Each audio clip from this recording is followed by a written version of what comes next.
আজকে থেকে কিন্তু বিয়ে বাড়ির ধুমধুমা শুরু হয়ে গেল। চলে এসছে আপারা সকাল সকাল। এখানে ব্রেকফাস্টও রেডি হয়ে গেছে, একদম হালকা তেলে ভাজা পরোটা, তার সাথে এখানেতে পনির দিয়ে কাবলি চানা দিয়ে চানা মশলা। এটাই হয়েছে গিয়ে আজকে আমাদের ব্রেকফাস্ট মেনু।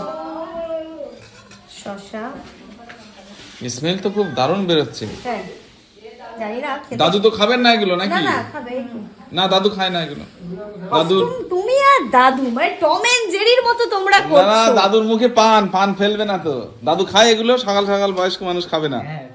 খায় টম এন্ড জেরি যেরকম করে। না দাদুকে দিও না, দাদুকে মুড়ি দাও, দাদু মুড়ি খাবে। বুঝবি কি পেয়েছো? আমার দাদু সব পারে, তুমি পারবে না।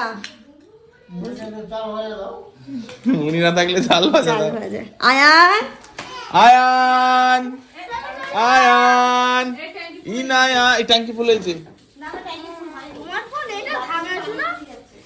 চলো, কি খাবে?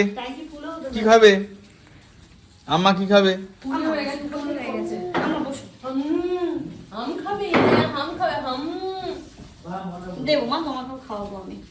আয়ান টেস্ট কেমন হয়েছে? আয়ান টু গুড, ভালো।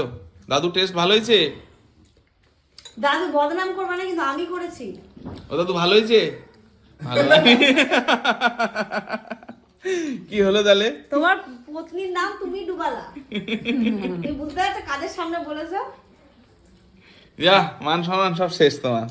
সকাল থেকে কষ্ট করে বানালে দাদুই রিপোর্ট খারাপ করে দিল। না না, দাদু যেটা বলে তার উল্টো হয়, বলো। দাদু এমনি বলেছে। মাম্মাম ভালো, মাম্মাম ভালো। দাদু কালকে তোমাকে কি বলেছিল? কি? যে আমি তোমাকে টাইট দিয়ে রাখলেই তুমি টাইট থাকবে।